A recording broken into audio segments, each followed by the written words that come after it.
नमस्कार दोस्तों। एक्सरसाइज में आप सभी का स्वागत है। कैसे हैं आप सभी लोग। हमने एनसीईआरटी पॉलिटी क्लास 7 के 7 चैप्टर देख चुके हैं, उन पे डिस्कशन कर चुके हैं और मुझे लगता है वो सारे चैप्टर आपकी बेहतर समझ में आए होंगे। जो भी डाउट है, जो भी क्लियर सेशन है, जो भी आपको पूछना है वो आकर के आप कमेंट के माध्यम से या हमारे टेलीग्राम चैनल पे आकर के सारी चीज़ों की जानकारी कर सकते हैं। आज कल का हमने चैप्टर देखा था विज्ञापन, उसके पहले देखा था मीडिया। आज हम जिस चैप्टर की बात करेंगे वो हमारे आसपास के बाजार। देखो, एनसीईआरटी जो है ना, बहुत बेहतरीन बुक्स होती हैं। आपको सिविल की प्रिपरेशन करनी है ना, तो आपको यहीं से स्टार्ट करना पड़ेगा। ठीक है? क्योंकि देखो, आप जब भी देखो 7 की क्लासेस आपने देखी होंगी, ठीक है। क्लास 7 की एनसीईआरटी को आपने आराम से उसको देखो और देखने पर यह महसूस होगा कि नहीं, जो हमारे आसपास चीजें दुनिया है वो हम बेहतर समझ सकते हैं इन किताबों के माध्यम से। इसीलिए लोग प्रिफर करते हैं कि जब भी प्रिपरेशन करें, चाहे आप एनडीए की करें, सीडीएस की करें, या कोई भी सेंट्रल गवर्नमेंट का एग्जाम या स्टेट गवर्नमेंट के एग्जाम की, वो चाहे यूपीएससी कराती हो, एसएससी कराती हो, या यूपीपीएससी कराती हो, या अदर स्टेट का कोई भी अधिकरण कराता हो, तो उसमें जो क्वेश्चन का पैटर्न होता है ना, वो बेस करता है आपके एनसीईआरटी पे। इसीलिए आपको एनसीईआरटी देखनी चाहिए। अब जैसे आज हमारा चैप्टर हमारे आसपास का बाजार। हम सभी लोग बाहर निकलते हैं, बहुत सारे लोग शहरों में रहते हैं, बहुत सारे लोग गाँव में रहते हैं। देखते हैं कि नहीं, कहाँ पर क्या चीजें मिलती हैं, कौन सी गुमटी है, साप्ताहिक हाट बाजार कहाँ है, कहाँ दैनिक स्तर पर बाजार लगती है, कहाँ साप्ताहिक स्तर पर शॉपिंग कॉम्प्लेक्स क्या होते हैं, शॉपिंग मॉल जहाँ से हम कपड़े वगैरह खरीदते हैं, लोकल दुकान क्या होती है, वो कैसे हम चीजें कर सकते हैं। तो ये तरह तरह की चीजें आती हैं। हम बाजार जाते हैं, बहुत सारी चीजें खरीदते हैं, जैसे सब्जियां, साबुन, दंत मंजन, मसाले, ब्रेड, यानी खाने का सामान, पीने, ठीक है, कपड़ा, बुक्स, यानी हम जो भी यूज करते हैं, ठीक है, दैनिक जीवन में हो, साप्ताहिक स्तर पर हो, मंथली स्तर पर हो, हम सब कहाँ से खरीदते हैं? कहीं किसी न किसी मार्केट से खरीदते हैं, किसी न किसी शॉपिंग कॉम्प्लेक्स से, या किसी न किसी रेडी वाले से, है ना। देखो, जो हमारी परचेजिंग पावर होगी, जिस प्रकार की हमारी इनकम होगी, उसी प्रकार से हम चीजें उन स्थानों से खरीदते हैं। ठीक है। किताबें आदि जो भी हम खरीदते हैं, उन सबकी एक सूची बनाएं, और काफी लंबी होगी। ये सब करने की आपको जरूरत नहीं है। आपको एक मोटी मोटी आइडिया होनी चाहिए कि नहीं, चीजें हम खरीदते हैं। जैसे आप सिगरेट वगैरह पीते हैं, पान बड़ा बीड़ी मसाला खाते हैं, ठीक है, तो वो गुमटी होंगी, साप्ताहिक हाट बाजार, शॉपिंग कॉम्प्लेक्स, ठीक है। तो ये कौन खरीदार है, कौन विक्रेता है, बेचने वाले कैसे होते हैं, विक्रेता कैसे होते हैं, या खरीदने वाले कैसे होते हैं, है ना। महिलाएं ज्यादातर जब किसी बाजार में का सामान खरीदने जाती हैं, तो वो क्या करती हैं, कोई चीज मान लिया 500 की है, तो वो 200 रुपए लगा करके, है ना, अवमूल्यन करती हैं चीजों का, है ना। और फिर चीजें धीरे धीरे क्या होती हैं, वो इतने सस्ते में खरीद लाती हैं जो हम लोग सोच नहीं सकते, है ना। तो उनकी ये क्वालिटी जो है ना, बहुत बेहतर है। ओके। तो देखो, अब आपको दिख रहा है, देखो, ये मार्केट है, ये एक सब्जी बाजार है, ठीक है। ये इस तरह के मार्केट हैं, ये शॉपिंग कॉम्प्लेक्स हैं, जैसे आप बिग बाजार, सिटी कार्ट, है ना, विशाल मेगा मार्ट वगैरह में जाते हैं। ये दुकानें हैं, ये सारी दुकानें हैं, है ना। तो ये सारी चीजें आपने देखा होगा। ये मिठाई की दुकानें जहाँ दूध दही वगैरह मिलता है, ये अन्य प्रकार की दुकानें हैं, ठीक है। अब लोग साप्ताहिक बाजारों में क्यों जाते हैं? 3 कारण। भाई, सब्जी लेना है ना, कपड़े, बुक्स, यानी यूज की जो भी सामानें हैं वो यहाँ मिल जाती हैं। बाजारों में दुकानदार कौन होते हैं? बड़े व्यापारी इन बाजारों में क्यों नहीं दिखते? साप्ताहिक बाजारों में सामान सस्ते दामों में क्यों मिल जाता है? उदाहरण देकर समझाइए कि लोग बाजारों में कैसे मोल तोल करते हैं। क्या आप ऐसी स्थिति के बारे में सोच सकते हैं जहां मोल तोल करना अन्यायपूर्ण होगा? ठीक है। आप किसी मार्केट में जाएंगे, बड़े मार्केट, जो शॉपिंग कॉम्प्लेक्स जिसको बोलते हैं, जैसे बिग बाजार है, ठीक है, विशाल मेगा मार्ट, तो यहाँ पर आप मोल तोल नहीं कर सकते। आपको डिस्काउंट दिया जाता है, जैसे 30%, 40% का डिस्काउंट, उसी आधार पर आप खरीद सकते हैं। यहाँ मोल तोल करना अलाउड नहीं है। लेकिन जो हमारे साप्ताहिक दैनिक बाजार हैं, जहाँ से हम छोटी मोटी चीजें खरीदते हैं, वहां भयंकर मोल तोल चलता है। और महिलाएं तो इतना रिगरस मोल तोल करती है ना कि आप शर्मा जाओगे, ठीक है। तो वो इस काम में माहिर होते हैं। अब जैसे साप्ताहिक बाजार का नाम इसलिए है क्योंकि यह सप्ताह में किसी निश्चित दिन पर लगता है। ये आपको देखना है। अगर आप शहर में रहते हैं तो किसी जो जहां पर सब्जी आप खरीदते हैं वहां पर देख सकते हैं, ठीक है। ज्यादातर सब्जियों के मार्केट साप्ताहिक आधार पर होते हैं, किसी कहीं मंडे लगता है तो कहीं ट्यूसडे लगता है, कहीं वेडनेसडे, ठीक है, लौट के फिर उसी दिन लगता है। गांव वगैरह में भी यही होता है, ठीक है। तो यहाँ से आपको पता चल जाएगा। रोज खुलने वाली दुकानें नहीं होती हैं, ठीक है। जिस दिन उनका टाइम नहीं होता तो वो बंद रहती। व्यापारी दिन में दुकान लगाते हैं, शाम होने पर उन्हें समेट लेते हैं। यानी जमीन पे बैठना है या चबूतरा वगैरह है तो उसमें बैठ के वो क्या करते हैं, सारी सामान को अपनी बेचते हैं। अगले दिन वे अपनी दुकानें किसी और जगह पर लगाते हैं। देश भर में ऐसे हजारों बाजार लगते हैं, इनमें लोग रोजमर्रा की जरूरतें और चीजें खरीदने के लिए आते हैं। आपने देखा होगा बहुत सारे ऐसे व्यापारी हैं जो साइकिलों में व्यापार करते हैं, यानी आज यहाँ तो कल वहां से परसों वहां। जिस आधार पर उनको दिन के हिसाब से डिसाइड होता है कि आज यहाँ बाजार लगेगी तो वहां चले जाते हैं, वहां बाजार लगेगी तो वहां चले जाते हैं। बहुत सारी चीजें सस्ते दामों पर मिल जाती हैं क्योंकि लोकल मार्केट है। लोकल मार्केट में वहीं आसपास की चीजें आती हैं तो आपको सस्ती कीमत पर मिल जाती हैं, बस क्वालिटी उनकी बेहतर नहीं होती है, ठीक है। ऐसा इसलिए क्योंकि पक्की दुकानें होती हैं, उन्हें अपनी दुकानों में कई तरह के, मान लिया आप शॉपिंग कॉम्प्लेक्स जाएंगे, जैसे बिग बाजार, एसी चलती रहती है, हजारों लोग काम करते हैं वहां पर, बिजली का बिल, रेंट, है ना, जिस कॉम्प्लेक्स में वो दुकान लगाते हैं वहां का रेंट वगैरह, तो ये इतना महंगा होता है कि वहां पर चीजें क्या होती हैं, महंगी हो जाती हैं, जो आपको यहाँ रेडी वालों के आसपास नहीं मिलती। क्योंकि रोड पे लगा लिया किसी रोड के किनारे तो वहां उनको किराया वगैरह में देने शुल्क एक छोटा मोटा देना पड़ता है। किसको, नगर पालिका को, नगर पंचायत को या ग्राम पंचायत वगैरह को। वो शुल्क से, वो सरकारी शुल्क होता है ना, तो वो सारी चीजें के माध्यम से वो क्या करते हैं, उनका सामान सस्ता होता है, ठीक है। और यहाँ पर बड़े बड़े मार्केटों में क्या होता है, दैनिक स्तर पर भाई बहुत सारे काम होते हैं, बिजली है, ठीक है, सरकारी शुल्क है, जीएसटी वगैरह देना है। उसके अलावा हर बिल के लिए जो भी कर्मचारी काम करते होंगे उनको तनख्वाह देनी है। तो इस तरह की कई सारी ऐसी चीजें होती हैं, ठीक है। तो उनके माध्यम से उनका क्या है, सामान महंगा हो जाता है और वहाँ लोगों की रीच उन्हीं लोगों की होती है जिनकी इनकम अच्छी होती है। तो ये अंतर आता है। मोहल्ले की दुकानें, हमने देखा साप्ताहिक बाजार हमें कई तरह के सामान उपलब्ध कराते हैं। बहरहाल अन्य तरह के बाजारों से भी हम ऐसी चीजें खरीद सकते हैं, लेकिन मोटे दामों पर। अब देखो, ये कपड़ा व्यापारी है, रेडीमेड वस्त्रों का व्यापारी है। समीर साप्ताहिक बाजार का एक छोटा व्यापारी है, वह शहर के बड़े व्यवसायी से कपड़े खरीदता है। सप्ताह भर में 6 अलग अलग जगहों पर साप्ताहिक बाजारों में कपड़ों को बेचता है। आपके आसपास, ठीक है, बहुत सारे बाजार ऐसे होंगे जहां पर आप ये सारी चीजें देखते होंगे। इसके लिए वे किराए की मिनी वैन ले लेते हैं, ठीक है। कोई छोटी गाड़ी हो गई, साइकिल हो गई, या किसी अन्य के माध्यम से वो क्या करते हैं, सामान अपना इधर से उधर ले जाते हैं। ग्राहक सामान्यतः आसपास के ग्रामीण होते हैं।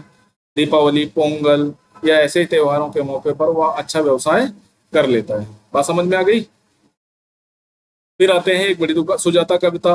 एक दिन अपने मोहल्ले की दुकान किराने का सामान खरीदने के जाते हैं। आप सब जाते होंगे किराने के आसपास की दुकान में, आपके गांव खेड़े अगल बगल आस पड़ोस में बहुत सारे लोग किराना का दुकान चलाते भी होंगे, ठीक है। खरीदारी करने के लिए आते हैं। यहाँ बड़ी भीड़ थी। दुकान मालिक 2 सहायकों की मदद से दुकान का काम संभाल रही थी। जब सुजाता कविता दुकान के अंदर पहुंची तो सुजाता ने दुकान मालिक को जरूरत के सामान की सूची खोलकर लिखवा दी। वे सूची के अनुसार सामान तोलने, पैक करवाने में कर्मचारियों को निर्देश देने लगे, ठीक है। तो इस तरह होता है। बाएं हाथ के सबसे ऊपर सेल्फ अलग अलग रंग के साबुत की टिकिया रखी थी, दूसरी सेल्फ पे दंत मंजन, टेलकम, है ना। देखो, होता ये है ना कि हम चीजों को सजाते हैं दुकान में ताकि हमको आसानी हो, बेचने के समय उनको दिक्कतों का सामना करना पड़े। तो वो क्या करते हैं, सामान को एक असेंडिंग डिसेंडिंग ऑर्डर में लगा लेते हैं, उससे उनको बड़ा आराम मिलता है, ठीक है। सामान खरीद, ऐसी बहुत सी दुकानें हमारे मोहल्ले में भी होती हैं जहाँ हम कई तरह की सेवाएं, सामान उपलब्ध करवाते हैं। छोटी से, ज्यादातर आपको मोहल्ले वगैरह में पान मसाला की दुकानें बहुत मिल जाएंगी क्योंकि ये ज्यादा लोग यूज करते हैं। दूध की दुकान, किराने की, तेल मसाले की, है ना, खाद्य पदार्थ, स्टेनरी, कागज, कलम, दवाइयों की दुकान, मेडिकल स्टोर भी बहुत सारे होते हैं। इस तरह की दुकानें अक्सर पक्की और स्थायी होती हैं। आपके आसपास, घर के आसपास जो भी दुकानें हैं, जो लोग अपने मकान में या दुकानें बनवाकर का काम करते हैं, सड़क के किनारे फुटपाथ, सब्जियां, छोटे दुकानदार, फल विक्रेता, कुछ गाड़ी, मैकेनिक आदि भी दिखाई देते हैं। तो ये हमारा मार्केट है। क्या है, इसको हम मार्केट, यानी सामूहिक रूप से जब हर तरह का सामान उस जगह पर मिलने लगता है तो उसको हम जनरली सामान्यतः क्या करते हैं, मार्केट कहने लगते हैं। सुजाता नोटबुक लेकर दुकान क्यों गई, क्या तरीका उपयोगी है, क्या इसमें कोई समस्या आ सकती है। भाई, सामानों की सूची बना लेंगे तो वहां पर ना तो दुकान वाले को देने में दिक्कत होगी, ना आपको लेने में दिक्कत होगी। मोहल्ले के अलग अलग प्रकार की कौन कौन सी दुकानें हैं, इनसे क्या खरीदते हैं, तो ये आप बता सकते हैं। सड़क के किनारे दुकानों, साप्ताहिक बाजार से मिलने वाले सामान की तुलना में पक्की दुकानों में मिलने वाला सामान महंगा क्यों होता है? अभी बताया ना कि वो दो लोगों के साथ काम करता है, दुकान का किराया भी देना होता है, बेशक शॉपिंग कॉम्प्लेक्स वगैरह से कम होता है लेकिन देना तो पड़ता है। अन्य भी खर्चे हैं, बिजली वगैरह है, लाइट है, तो ये सारी की चीजों के बाद ये है। फिर एक अंजला एक मॉल में जाती है, शॉपिंग कॉम्प्लेक्स, जैसे बिग बाजार हो गया, रेड चीफ का शोरूम हो गया, ऐसे बहुत सारे शोरूम है दुनिया में, भारत में, जहां पर, लेकिन वो बड़ी बड़ी सिटी में है, बड़े बड़े शहरों में है, जहाँ की परचेजिंग पावर ज्यादा है, जहां पर लोग ब्रांडेड चीजें को खरीदते हैं, जहां पर इनकम अच्छी है ना। तो ज्यादातर ये कहाँ मिलेंगे? हमारे स्मॉल सिटी या बिग सिटी, महानगर है ना? यहीं पर जैसे दिल्ली हो गया, कानपुर नगर, ऐसे बहुत सारे हजारों मार्केट मिल जाएंगे दिल्ली जैसे शहरों में। लिफ्ट के ऊपर नीचे जाने आने का आनंद ले रही थी, क्योंकि यहाँ क्या होता है, लिफ्ट होती है, आपको ज्यादा मेहनत नहीं करती चढ़ने वाले, है ना। एसिलेरेटर होता है जिससे आप बड़े आराम से खड़े होकर ऊपर पहुंच जाते हैं, नीचे उतर आते हैं। तो यहाँ पर आपको दिक्कत नहीं होती। कांच की, ज्यादातर कांच का उपयोग किया जाता है, ठीक है। यहाँ आइसक्रीम, बच्चा, फिर घरेलू चीजों के सामान, चमड़े के जूते, है ना, सब मिलते हैं, सब महंगे आइटम मिलते हैं, ब्रांडेड आइटम मिलते हैं।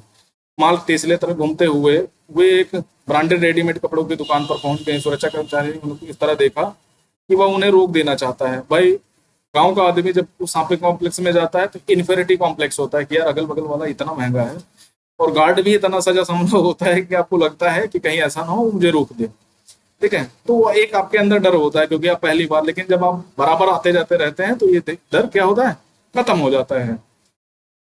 और हमारे देश में एक और समस्या है ना, कि हम कपड़ों से पहचान लिए जाते हैं। हमें, लोगों को लगता है कि नहीं, अगर कपड़े ब्रांडेड कपड़े पहने होंगे, अच्छा दिख रहा होगा, लुकिंग गाई होगा, गोरा चिट्टा होगा, है ना, तो वो पैसे वाला होगा। अगर कोई सांवला होगा या फटे कपड़े पहने होगा, गंदे थोड़ा होंगे, या बहुत अच्छे कपड़े नहीं होंगे, तो वो गरीब आदमी होगा। हम ये एक हमारा माइंड सेट है, एक हमारी अप्रोच है जिसको हम हर किसी पर अप्लाई कर लेते हैं। तो वो दिक्कतें होती हैं, तभी लोगों को इन्फीरियरिटी कॉम्प्लेक्स होता है। कपड़े ऊपर लगी, देखिए कपड़ा 2,000 रुपए से कम नहीं था, कीमत साफ था कि, है ना, 5 गुना अधिक है। मान लिया वही कपड़ा क्या मिलेगा, 200 रुपए का मिलेगा, बस अंतर है कि ब्रांडेड लेबल है, ठीक है। आप कोई एक लोकल मार्केट में कोई शर्ट खरीदने जाते हैं, आपको 100, 200, 400 में मिल जाएगी, लेकिन वही शर्ट अगर रेड चीफ के शोरूम में ले जाते हैं, वही सेल, है ना, कपड़े में थोड़ा अंतर होता है, क्वालिटी में भी अंतर होता है ना, तो वो वही शर्ट क्या होगी, 5,000 की मिलेगी। क्यों ऐसा है? क्योंकि ब्रांड का है।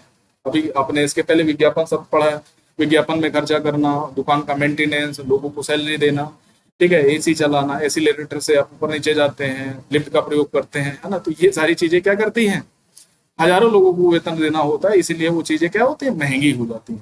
ओके, जहाँ अच्छी किस्म का कपड़ा ज्यादा रेट पर, यानी थोक पर, दाम पर मिल जाएगा, आपको बड़ा सस्ता मिल जाएगा, ठीक है। आप क्या सोचते हैं, सुरक्षा कर्मचारी ने सुरक्षाकर्ता को अंदर जाने से रोकना क्यों चाहा होगा? यदि किसी भी बाजार में कोई आपको ऐसी दुकान के अंदर जाने से रोके तो आप क्या कहेंगे? वो होता है, ठीक है, आपने अच्छे बने हैं, लुक अच्छा है आपका, आपने कपड़े अच्छे पहने हैं, ठीक है? तो ये सारे कारण होते हैं। गरीब दिख रहे हैं तो लोग अंदर घुसने नहीं देते, या देसी आदमी लग रहे हैं तो लोगों को लगता है कि यार ये क्या ही खरीदेगा, ठीक है। और कभी कभी देसी इतना खरीद डालता है तो उनका, उनकी दुकान में इतना ज्यादा पैसा नहीं होगा जितना उस देसी के पास होगा।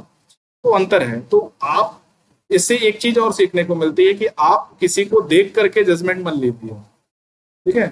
किसी को देख करके किसी निष्कर्ष पर मत पहुंचिए, ठीक है। बात समझ में आ गई? यानी किताब को देख, किताब के कवर को देख करके किताब का अंदाजा नहीं लगाते। कभी कभी कवर अच्छा नहीं होता लेकिन किताब बहुत अच्छी होती है, और आपको जीवन में जो सीख दे देती है वो शायद बहुत से महंगी महंगी किताबें या कुछ ना दे पाए। तो हमेशा ये नहीं सोचना चाहिए कि नहीं, आपको कोई ब्रांडेड चीज ही आपको बेहतर बना सकती है। कभी कभी नॉर्मल चीजें भी आपको एक बेहतर इंसान बना देती हैं। तो हमेशा ये सोचना कि चाहे आप कपड़े ब्रांडेड पहनो या देसी, आप धोती कुर्ता पहनो या आप जीन्स या टी शर्ट, ठीक है, या कोट पैंट टाई वगैरह लगा करके एक सोफिस्टिकेटेड इंसान बन के घूमो, लेकिन आपको इज्जत तभी मिलेगी जब आप लोगों को इज्जत देंगे। आप आगे बात समझ में, आप इंग्लिश बोलो या हिंदी, अंतर दोनों में लैंग्वेज में नहीं, बस आपको एक्सप्रेस करना है अपने आप को। तो कभी कभी कुछ लोग ऐसे धूर्त मिल जाते हैं जो आपको क्या करते हैं, जज करते हैं, ठीक है। तो जज आपको, आप भी अगर ऐसा करते हो तो ये बहुत मतलब एक प्रकार की गंदी आदत है। लोगों को देख करके जज नहीं करना चाहिए, उनसे बात करके, उनको देख करके, उनके ओपिनियन को, उनकी सोच को देख करके ही जज करना चाहिए, चाहे वो जिस जाति का, धर्म का, जिस भाषा का, जिस संप्रदाय का व्यक्ति हो, है ना। तो आपको क्या करना है, उनको सुनना है, उनसे बात करनी है, देन आपको किसी निष्कर्ष पर पहुंचना है। आगे आप कहीं भी काम करते हो तो इसका अंदाजा इस बात से मत लगाइए कि नहीं कोई गंदे कुचले मैले कपड़ों में आया है तो वो खराब ही इंसान होगा। ठीक है, कभी कभी बेहतर चीजें क्या होती हैं आपको गंदगी में मिल जाती हैं, जैसे हीरा कहाँ मिलता है, कोयले की खान में मिल जाता है। ठीक है, शॉपिंग कॉम्प्लेक्स और मॉल, इस प्रकार हमने दो प्रकार के बाजार, पहले साप्ताहिक बाजार, दूसरा पास पड़ोस की दुकानों का बाजार, लोकल मार्केट। अन्य प्रकार के भी बाजार होते हैं जहाँ कई तरह की दुकानें होती हैं, इन्हें लोग शॉपिंग कॉम्प्लेक्स बोलते हैं। यहाँ पर आपको हर तरह की चीज मिल जाएगी, यानी प्लेन तो नहीं मिलेगा, सुई से लेकर के आपके यूज वाली मारुति कार, सब चीजें यहाँ पर अवेलेबल होती हैं। आपको कपड़े खरीदना है, आपको खाने का आइटम खरीदना है, आपको मूवी देखनी है, ठीक है, आपको गद्दे खरीदने हैं, आपको घर का सामान खरीदना है, आपको क्रॉकरी खरीदनी है, जो भी चीजें, आपको बर्तन खरीदने हैं, ये सारी चीजें आपको कहाँ शॉपिंग कॉम्प्लेक्स में मिल जाएंगी। अब तो कुछ शहरी इलाकों में आपको बहु मंजिला वातानुकूलित, यानी वेल, इतनी ठंडी होती है, ठंडी यानी एसी लगी होती है, ठंडी में गर्मी का मजा, गर्मी में ठंडी का मजा आपको देती है, जिनकी अलग अलग मंजिलों पर अलग अलग तरह की वस्तुएं मिलती हैं। इन्हें हम मॉल कहते हैं। इन दुकान, शहरी दुकानों में आपको बड़ी बड़ी कंपनियों के ब्रांडेड सामान भी मिलता है, जैसे रेडसीप का शोरूम है, ठीक है, विशाल मेगा मार्ट है, सिटी कार्ट है। तो यहाँ पर चीजें क्या है, ब्रांडेड मिलेंगी। आपने पढ़ा ब्रांडेड सामान जिसे बड़ी बड़े कंपनियां बड़े बड़े विज्ञापन और क्वालिटी के दावे करके बेचती हैं, और वो महंगा होता है। कंपनी अपने ब्रांडेड उत्पादों को बड़े शहरी बाजारों, गांव में थोड़ी कोई ब्रांडेड चीज बेचेगा। जिसकी इनकम 400 रुपए है वो 4000 का आइटम थोड़ी खरीदेगा, जिनकी इनकम 40,000 है वो 4000 का आइटम खरीद सकता है। तो ये कंपनियां कहाँ लगाती हैं दांव में, बड़े शहरों में, यानी स्मॉल सिटी में कम, बड़ी सिटियों में ज्यादा लगाती हैं। ठीक है, शोरूम बेचने के लिए रखते हैं। बिना ब्रांड के उत्पादों की तुलना में इन ब्रांडेड के सामान तो कीमत तो कुछ लोगों को ही उठा पाते हैं। 20% लोग पॉपुलेशन ऐसी है जो ब्रांडेड सामान के लिए भरी जाती है, बाकी लोग नॉर्मल चीजें खरीदते हैं, नॉर्मल पहनते हैं। आपको क्या लगता है, मोहल्ले की दुकान में सामान कैसे आता है, पता लगाइए भाई कैसे आएगा। अब ये देखो, आजार पर मंडी है, दरियागंज है, ओखला है, केशेपुर है, ठीक है। अब यहाँ पर देखो कैसे आएगा सामान। मान लिया आजादपुर से जाएगा तो ट्रक में जाएगा, किसी छोटे वैन में जाएगा, ट्रेन से जाएगा, ऐसे ही सामान एक, ठीक है। तो यहाँ पर परिवहन की जरूरत होती है सामान को इधर से उधर ले जाने के लिए। तो कुछ उदाहरणों से समझाना है, तो व्यापारी की भूमिका जरूरी क्यों होती है।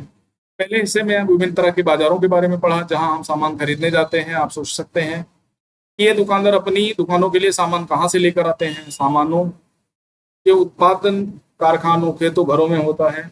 जैसे कपास खरीदना है तो खेत, ठीक है, किसान के खेत से खरीदना पड़ेगा। तो शर्ट खरीदना है, धागा खरीदना है, तो बड़े बड़े थोक विक्रेता होते हैं, वहां से आप सामान खरीद सकते हैं। लेकिन हम कारखानों, खेतों से सीधा सामान नहीं खरीदते। हम कहाँ से खरीदते हैं, मान लिया मुझे एक बिस्कुट का पैकेट चाहिए,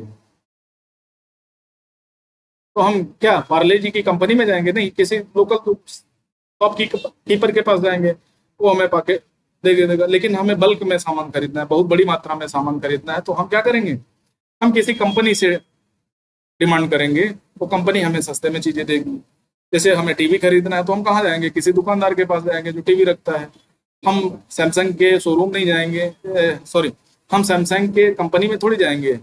हमें कोई मोबाइल खरीदना है तो हम वीवो की कंपनी थोड़ी ढूंढने जाएंगे, कोई दुकान देखेंगे। ठीक है, चीजों का उत्पादन करने वाले भी हमें कम मात्रा में है। जैसे 1 किलो सब्जी या प्लास्टिक का पाद बेचने में रुचि नहीं रखते, वो बल्क में, भाई जो थोक विक्रेता होगा वो छोटा मोटा सामान थोड़ी खरीदेगा, वो बल्क में सामान बेचेगा, बल्क में ही उसका फायदा होगा। जो लोग वस्तु के उत्पादन, वस्तु के उपभोक्ता के बीच में होते हैं उन्हें व्यापारी कहते हैं। अब देखो, एक उत्पादन, जैसे किसान क्या है, उत्पादक है, ठीक है, उसके बाद बीच में कौन आएगा, बनिया, या किसी कोई रख लेते हो, जल जल जनरली यही लोग काम करते हैं, तो इनको हम बनिया बनिया के नाम से जानते हैं। ये क्या करेगा, किसान से सामान खरीदेगा, मान लिया इनसे गेहूं खरीदेगा, या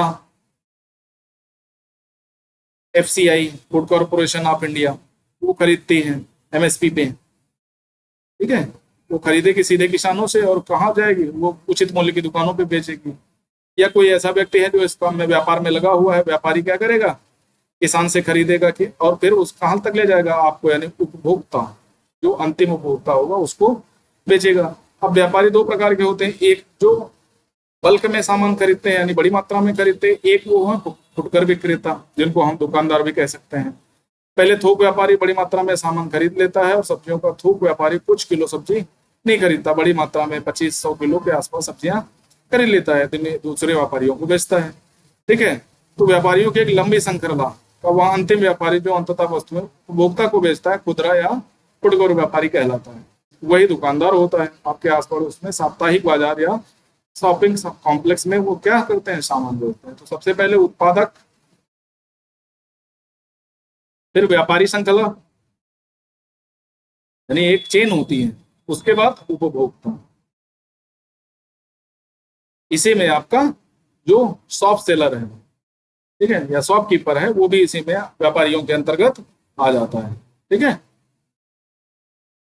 आफ्ताब शहर की सब्जियों का थोक व्यापारी। ठीक है, तो ये कहानी आप देख सकते हैं, बल्क में सामान हर जगह पर हमने देखा, अलग जगहों पर तरह तरह के बाजार होते हैं, तरह तरह की वस्तुएं खरीदी बेची जाती हैं, वे अपनी अपनी जगहों पर समय और अपनी तरह से काम करते हैं। कई बार तो यह भी आवश्यक नहीं होता कि आप सामान खरीदने के लिए बाजार जाएं, सामान को फोन या इंटरनेट जैसे फ्लिपकार्ट, अमेजन, ठीक है, अब तो जियो मॉल हो गया, तो आप फोन पे ऑर्डर करके आप मंगा सकते हैं, ऑनलाइन डिलीवरी हो जाएगी फोन के माध्यम से। जैसे स्विगी, खाना मंगाना है, स्विगी सबसे चल रही है। गाड़ी बुक करना है, ओला।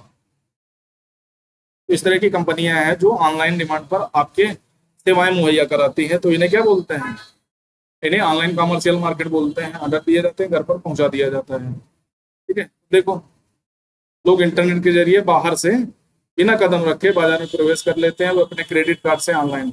और क्रेडिट कार्ड से करूं, डेबिट से करूं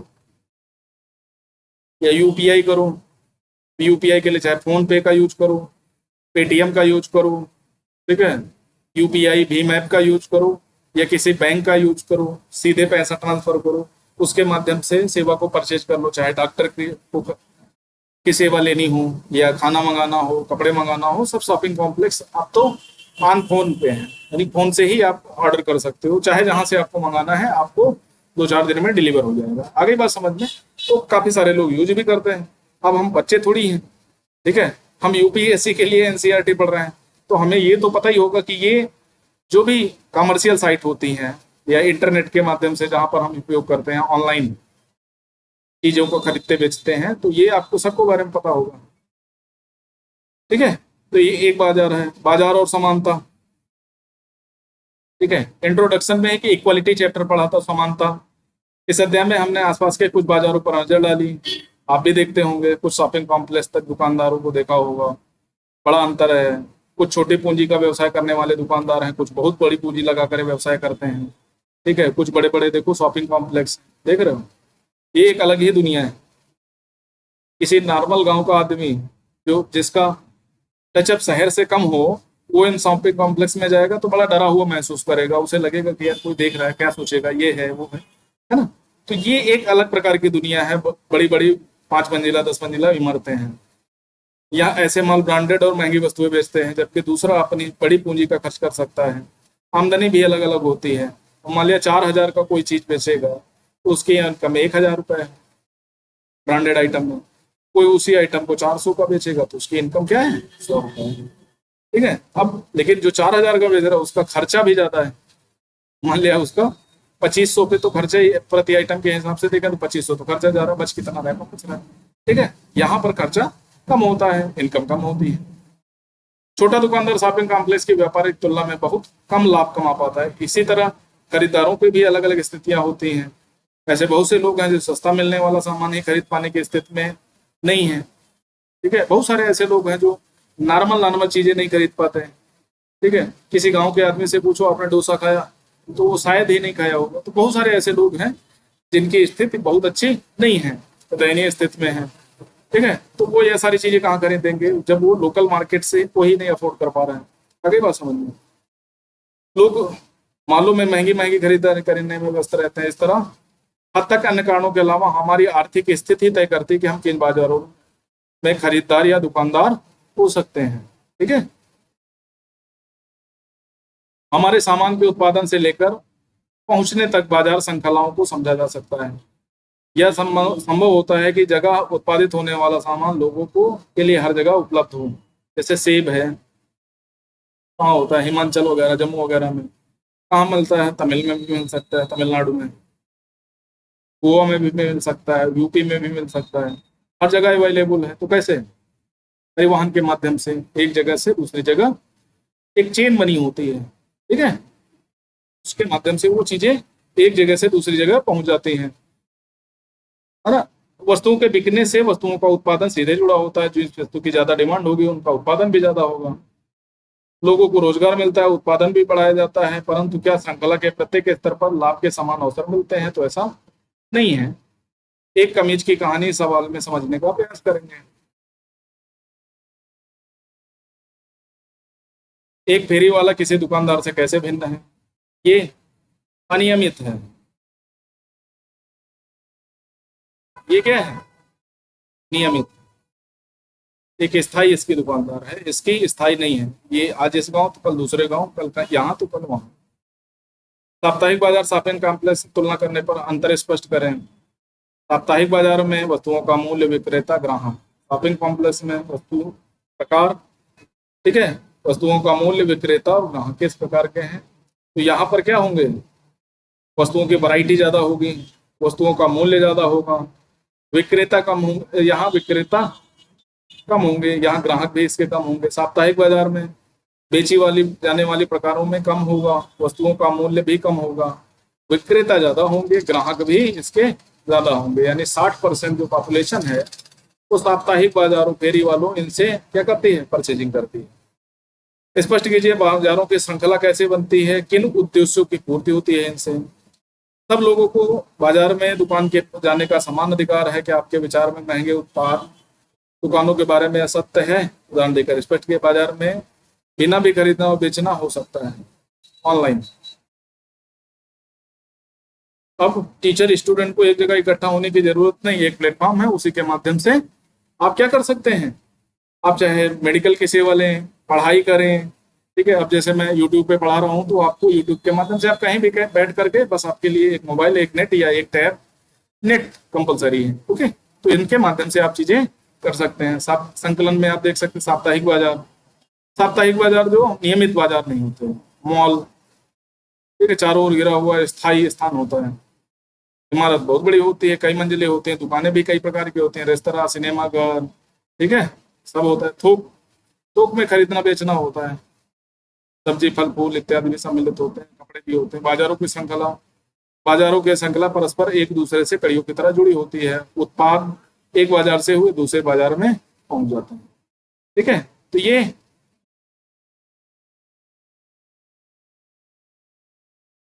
का बाजार या हमारे आसपास के बाजार की दुनिया कैसी है, कैसे चीजें आती हैं, कैसे जाती हैं, तो इन चीजों के बारे में डिस्कस करना है। ये चैप्टर इंपॉर्टेंट है क्योंकि आपूर्ति श्रृंखला, ठीक है, बाजारों की श्रृंखला, जो कोल्ड स्टोरेज मैनेजमेंट सिस्टम है, हमारा जो आपूर्ति श्रृंखला है यानी प्रोडक्शन हाउस है, वो कैसे काम करते हैं, ये सारी चीजें आपको देखना आगे वाले क्लासों में। इन्हीं में थोड़ा और इम्प्रोवाइजेशन होगा, है ना। तो मुझे आशा है कि आपको चीजें समझ में आई होंगी। समझ में आई हो तो चैनल को सब्सक्राइब करें, वीडियोज को लाइक करें, ज़्यादा से ज़्यादा लोगों में शेयर करें। जो भी आपके यार मित्र हैं जो तैयारी कर रहे हैं, चाहे यूपीएससी हो, यूपी पीसीएस की हो, एनडीए सीडीएस की हो, या कोई भी प्रिपरेशन कर रहे हो जहाँ पर पॉलिटी, हिस्ट्री, ज्योग्राफी, एनवायरनमेंट, ये सारी चीज़ें आती हैं, तो चैनल को सब्सक्राइब करें। ठीक है, कभी कभी क्या होता है, छोटी छोटी चीज़ें आपको बड़ी चीज़ें दे जाती हैं।